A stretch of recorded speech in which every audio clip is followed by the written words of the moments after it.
Coba deh kita renungkan sejenak. Di dunia pendidikan kita yang dinamis ini, ada satu tantangan besar yang kayaknya nggak pernah hilang. Gimana caranya kita bisa mastiin setiap guru itu terus berkembang, supaya ujung-ujungnya setiap murid bisa sukses? Ini pertanyaan yang berat, tapi jawabannya mungkin lebih dekat dari yang kita bayangkan.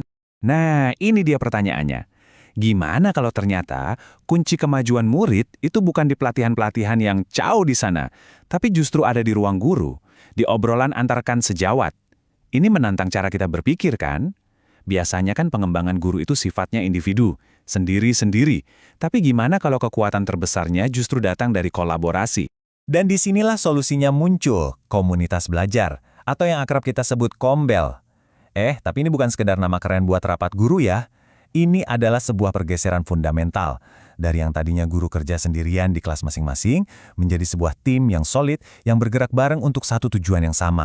Jadi, apa sih sebetulnya kombel itu? Sederhananya gini, ini adalah sekelompok guru, bisa juga ada kepala sekolah atau tenaga kependidikan lain, yang rutin ketemu untuk belajar bareng. Dan yang paling penting, tujuannya itu jelas banget. Gimana caranya kualitas ngajar kita jadi lebih baik, supaya hasil belajar murid juga ikut meningkat. Semuanya terukur. Sekarang coba lihat data ini deh. Ini benar-benar membuka mata loh. Ternyata 70% cara belajar guru yang paling efektif itu justru terjadi di dalam sekolah. Lewat diskusi, lewat curhat masalah ngajar, lewat kolaborasi sehari-hari. Kenapa? Ya karena relevan langsung ke masalah yang dihadapi. Coba bandingkan sama pelatihan formal yang ternyata cuma 10%. Ini bukti kuat banget kalau kekuatan untuk berkembang itu ada di sekitar kita. Nah, gambar ini menangkap esensinya. Dengan kombel, mindsetnya berubah total. Kalau ada murid yang kesulitan, itu bukan lagi jadi beban satu guru aja. Itu jadi masalah kita bersama, jadi tanggung jawab tim. Ada rasa saling dukung, saling memiliki. Keren banget kan? Oke, terus apa sih yang bikin sebuah komunitas belajar itu benar-benar hidup dan berdampak? Nah, rahasianya ada di 3 ide besar yang jadi fondasinya. Anggap aja ini kayak jiwa atau filosofi yang menggerakkan semuanya. Bayangin deh, 3 pilar ini tuh kayak mesin penggeraknya. Ketiganya ini saling nyambung, saling menguatkan, dan kalau berputar bersama, mereka menciptakan siklus perbaikan yang nggak ada hentinya. Penasaran? Yuk kita bedah satu persatu. Ide pertama, dan ini yang paling fundamental, adalah soal fokus. Pertanyaannya bukan lagi, materi ini sudah saya ajarkan atau belum, tapi bergeser jadi, murid-murid saya beneran sudah belajar dan paham belum ya? Semua diskusi, semua energi, itu diarahkan ke sana. Memastikan pembelajaran itu betul-betul terjadi pada setiap anak. Kedua, budaya kolaborasi. Ini artinya kita harus bongkar tuh sekat-sekat antar ruang kelas. Guru nggak lagi kerja sendirian kayak superhero yang terisolasi. Mereka kerja bareng secara sistematis. Mulai dari bikin RPP, ngerancang soal ulangan, sampai mecahin masalah murid yang susah belajar. Semuanya dikerjain bareng-bareng. Dan yang ketiga, ini nggak kalah penting. Fokus pada hasil. Artinya, semua keputusan itu nggak lagi dibuat berdasarkan asumsi atau kayaknya, tapi harus berdasarkan data yang nyata. Bukti hasil belajar murid, entah itu dari PR, ulangan, atau asesmen lain, itu yang jadi kompas kita. Jadi kita tahu mana yang berhasil dan mana yang perlu diperbaiki. Nggak ada lagi tebak-tebakan. Nah, ketiga ide besar tadi itu dijalankan lewat sebuah proses yang praktis banget. Namanya siklus inquiry.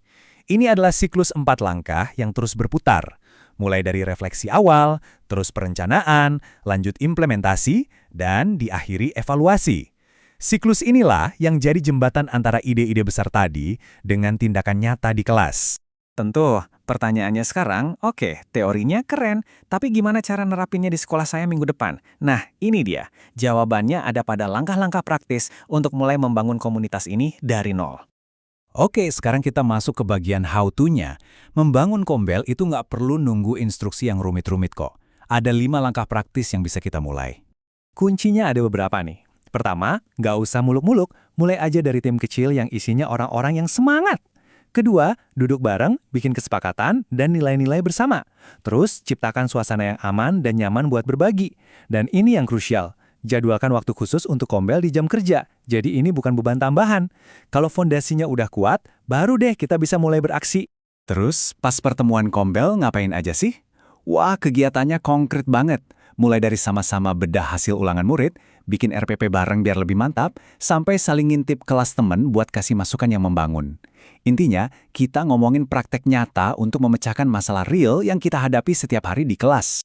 Tapi, penting buat kita ingat, komunitas belajar di sekolah itu nggak bisa tumbuh sendirian. Supaya bisa subur, dia butuh dukungan dari ekosistem yang lebih luas. Ibarat tanaman, dia butuh tanah yang gembur, air, dan sinar matahari. Disinilah kita bisa lihat gimana semua bagian itu saling terhubung. Pemerintah daerah bisa bikin kebijakan yang pro-Kombel, pengawas sekolah bisa jadi mentor buat kepala sekolah, yayasan bisa bantu sumber daya, bahkan orang tua lewat komite sekolah pun bisa kasih masukan yang berharga banget, semuanya adalah bagian dari satu tim besar. Pada akhirnya, semua ini kembali ke satu keyakinan inti.